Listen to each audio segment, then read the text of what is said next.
Welcome to a deep dive. Today we're exploring something incredibly personal, yet strangely universal. Our complicated relationship with stuff. Mm-hmm. You sent us sources digging into the psychology of the things we hold on to, the ones we struggle to let go of, focusing particularly on the work of anthropologist Carrie M. Lane and this whole world of professional organizing. Yeah, and our mission here is really to pull apart why we accumulate things, what clutter might actually be telling us beyond just, a physical mess, Right. and also trace the unexpected history behind the industry that sort of popped up to help us deal with it all. This isn't about giving you tips on folding your shirts or telling you what to toss out. No, definitely not. Instead, we're looking into the sources to understand the layers of why behind the mess, the cultural forces maybe, and the really fascinating industry built around this very modern dilemma. Okay, so let's start where one of the sources does with Carrie M. Lane's research. Yeah. This was, what, maybe a little over a decade ago? Around 2012, yeah. Right. So when she first started studying professional organizers, people had a really different picture in their heads. They weren't thinking factory floors or union activists. No, not at all. They pictured someone maybe quietly helping families deal with their things, like empty nesters sorting through old toys, that kind of thing. Exactly. Not industrial activists, but people assisting individuals grappling with their personal possessions. And what Lane found, talking to these organizers, was this really poignant approach some of them took. Like that question one organizer asked a client about an old toy. Yeah, that was amazing. Yeah. She asked, "What does this toy want? Where does it feel the most happiness and fulfillment? Does it feel happy now, buried under this pile of stuff?" It's just so striking, isn't it? Because it completely shifts the perspective. Totally. It gives these inanimate objects an almost like emotional life. And it really highlights how, even just 10 years back when Lane finished her book, the whole idea of a professional organizer was still something that needed explaining. Right. But wow, it moved into the mainstream fast. The publishing world just exploded with organizing books. And you really can't talk about that explosion without mentioning Marie Kondo. Her KonMari method, with its roots in that Shinto idea of kami, the spirit in objects, it just captured global attention. Oh, absolutely. Her specific rules, like not rolling socks because they need to rest, people remembered that.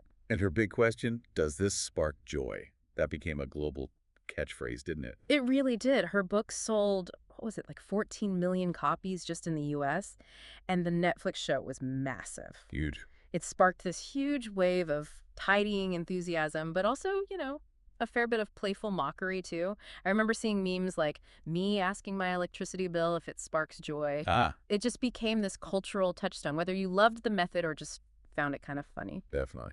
And then the sort of contrasting with that spark joy idea, Yeah. you have Margareta Magnusson's approach, Swedish death cleaning or döstädning. Right, that one's much more practical, maybe, more focused on legacy. Yeah, it's about sorting through your things before you die, specifically to make it easier on your family afterwards. And her message is pretty blunt, almost bracingly so. She says something like, "I'll help your family have only good memories of you." Which strongly implies their memories won't be good if they're stuck dealing with all your clutter.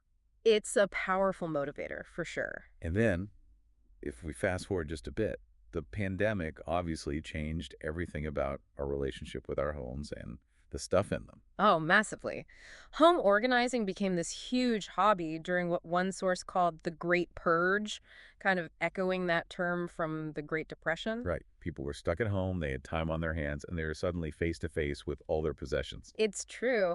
And methods that might have sounded a bit niche before suddenly became like common knowledge. The four-box method: keep, donate, toss, other location. Or the 2020 rule. If you can replace something for under $20 in 20 minutes, maybe you don't need to keep it. Yeah, and the simple one in, one out rule, things like that just became part of the conversation. And 2020 also gave us that other Netflix show, Get Organized with the Home Edit, which someone called the most 2020 show of 2020. Huh, I remember that.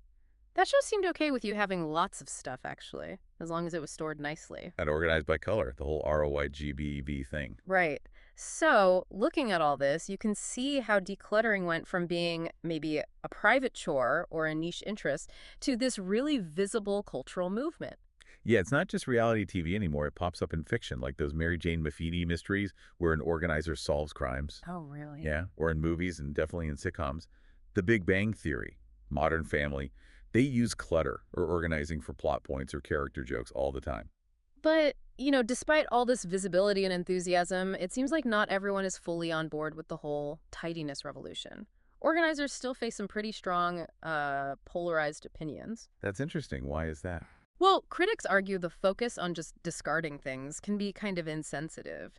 They point to people who hold on to items not because they're messy, but because those items are tied to trauma. Like refugees, maybe. Yeah. People who lost everything and find comfort in the few things they have left. Exactly. Or they argue that being too aggressive about tidying can actually stifle creativity, encouraging people to get rid of things that might not look neat but feel essentially them. It makes me think of that famous quote, though maybe it wasn't actually Einstein who said it. If a cluttered desk is a sign of a cluttered mind, of what then is an empty desk a sign? Right. It pushes back against that assumption that neatness is always the ideal mental state. And thinking back to Marie Kondo again, the backlash she got for suggesting getting rid of books that don't spark joy, that was really intense. Oh, people were furious. For a lot of us, books aren't just objects. They're part of our identity, our hopes, our comfort. Suggesting tossing them felt like breaking some kind of taboo. Especially if you love those stories about finding connection through books, like in You've Got Mail or something. Exactly. She actually had to go public and clarify she doesn't hate books. That reaction, though, that passionate defense of keeping stuff, it points to someone deeper, doesn't it? Mhm. One of our sources gets into this through the work of an academic, Scott Herring, who talks about clutter panic. Yeah, and his critique is really fascinating. He connects this modern anxiety about clutter to much older historical biases. He even suggests links to things like, well, eugenics and some of the racial or classist ideas in early 20th century urban planning. Wow, okay. That feels like a pretty big leap from tidying a closet to eugenics. Mhm. How does he connect those? Well, his point is about who and what kind of accumulation gets judged. He asks these really sharp questions. Why are some material lives celebrated and others condemned? Who decides? And in what historical context? He points out that acquiring huge amounts of wealth or multiple properties or, giant investment portfolios, that kind of accumulation rarely gets the same moral judgment or societal panic as having physical clutter in your home. That really does reframe it, doesn't it? Yeah, It makes you think about the values underneath it all. definitely. So building on that, let's dive deeper into the organizing industry itself, using Carrie M. Lane's critical study. She was looking at this multi-billion-dollar organizing industrial complex. Right. And initially, she kind of pictured it, like many people probably do, as being all about buying cute storage boxes. Yeah, maybe like a human version of the Container Store or something. But her view totally shifted when she got into the actual field work. She really immersed herself, didn't she? It wasn't just interviews. No way. She took an organizing course herself, learned skills they'd sometimes called ruthless, like shredding papers without blinking. She interviewed, what, over 50 organizers? Mm-hmm. Worked alongside them on jobs, went to industry events like the LA Organizing Awards. And even sat in on these civil committee meetings where social workers and firefighters were discussing hoarding cases. Real serious stuff. And crucially, she turned the focus on herself, too. She writes about the personal, really emotional experience of decluttering her own things. Yeah, feeling actual pain, sorting her son's baby clothes, and that weird mix of an icky feeling but also sweet relief when she recycled old magazines. It clearly wasn't just academic for her. That personal angle feels important. It suggests the organizers aren't just, I don't know, detached robots of tidiness. Not at all. And what she found about the people involved, both the organizers and their clients, was really interesting. There were common threads. Like what? Well, the organizers were often women who'd left more traditional jobs. Maybe they were looking for better pay or more flexibility, or they just preferred being self-employed after dealing with job insecurity elsewhere. Okay. And their clients. Often, also working women.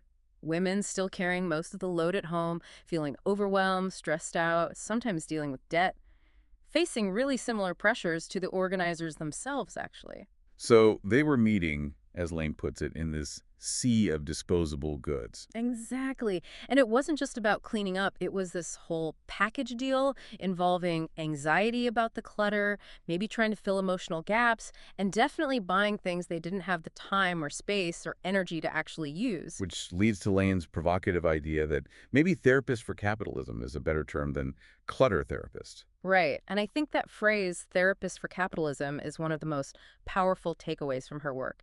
It suggests these organizers are fundamentally helping people manage the emotional fallout and just the sheer labor created by living in a culture that constantly screams, buy more. They're not just tidying possessions, they're helping people cope with the effects of consumerism on their homes and maybe on their minds, too. Exactly. That really makes you think about the bigger picture.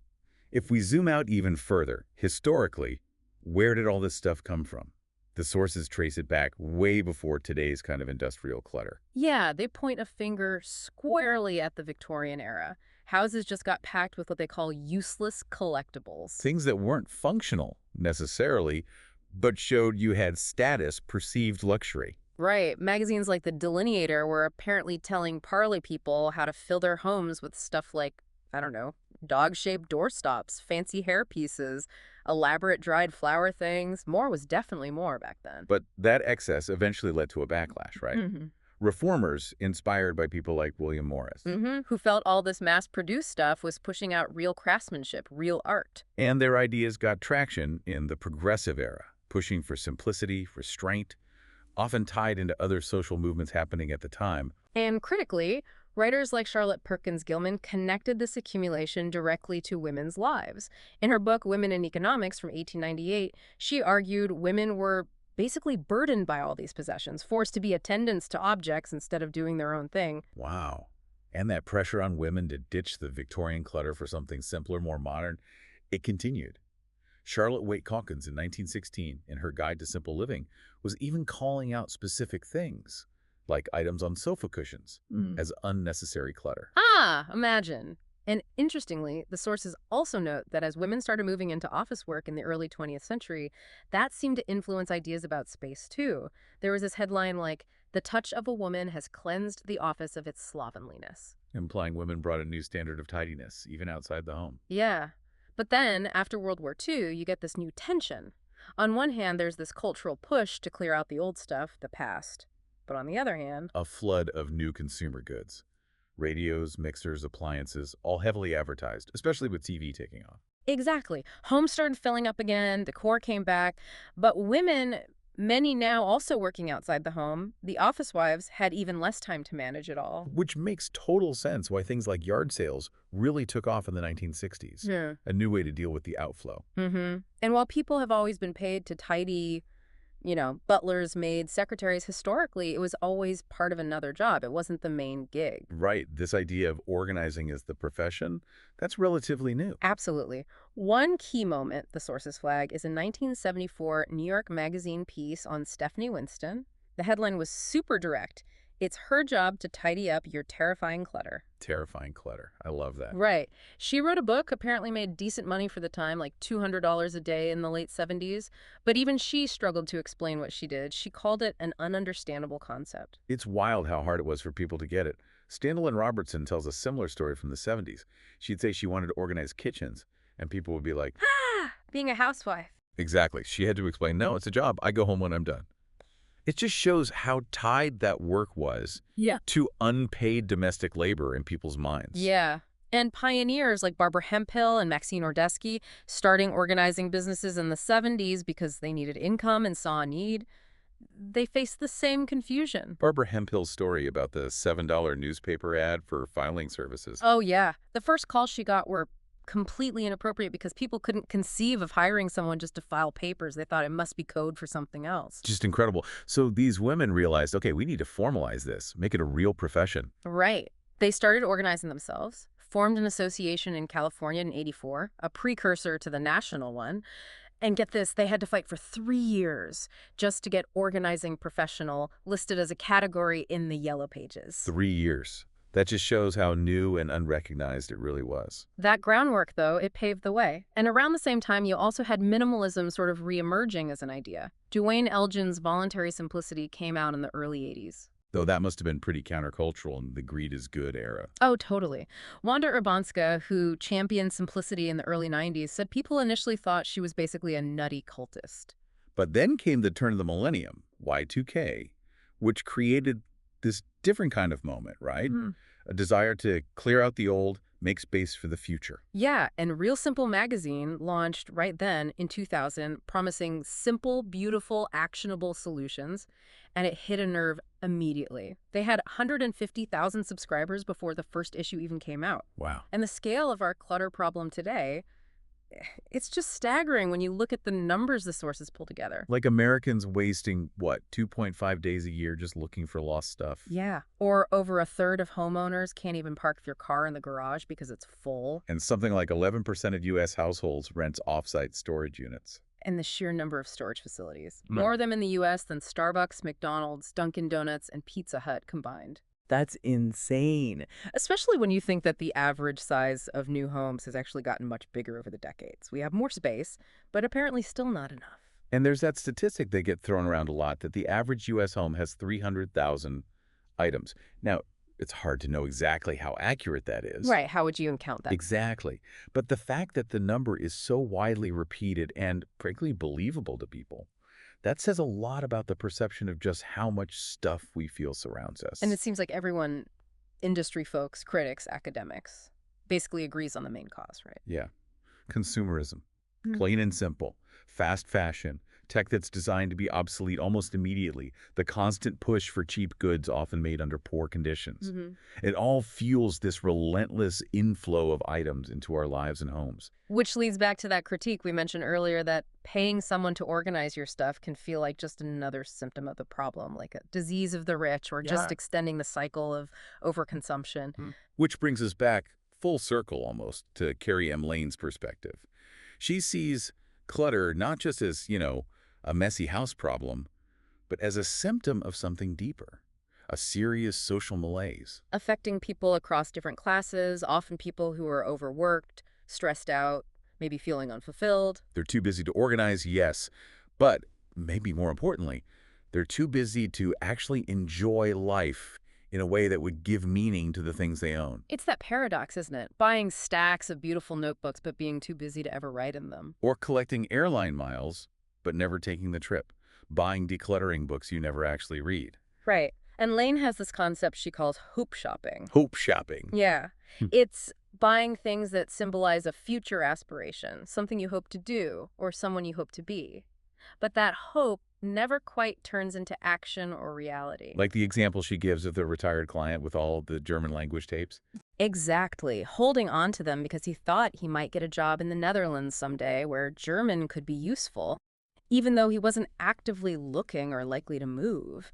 It was a hope for a different life stuck in those tapes. Or that really poignant story about Lauren, the woman who quit her job and bought over 40 picture frames, many still with tags on. Oh, yeah. For paintings she planned to do, but she had no space for the frames, let alone the painting itself. And when the organizer asked, Lauren said some frames were reserved for friends who haven't come into my life yet. Wow.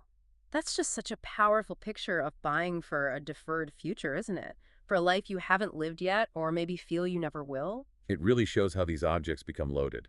They're stand-ins for hopes, anxieties, unfulfilled desires. And Lane's book, as she emphasizes, it's not a how-to guide at all. It's a study of the people, both the organizers and the clients, navigating this world of too much stuff. And finding connection in it. Realizing, as Lane puts it, that we're all in this mess together.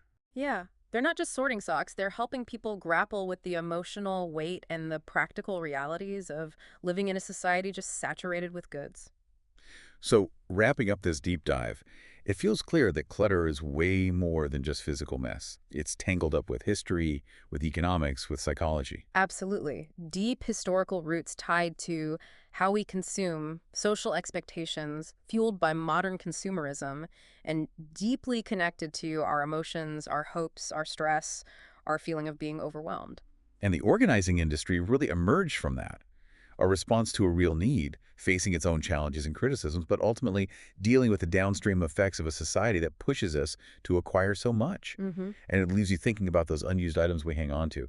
The craft supplies for the hobby we never start, the books we mean to read someday, the gear for the sport we stop playing, like those paintbrushes bought for leisure time we'd never seem to find. Is there maybe a strange kind of uncomfortable value in living with some of that clutter? That's a really interesting question. Could those unused things actually serve as a constant, maybe nagging reminder of the pace of modern life that we maybe dislike? a visible signal of the leisure, the creativity, the life we feel like we're missing out on. Something to consider, maybe, the next time you look around your own space. Thanks for diving deep into this with us today.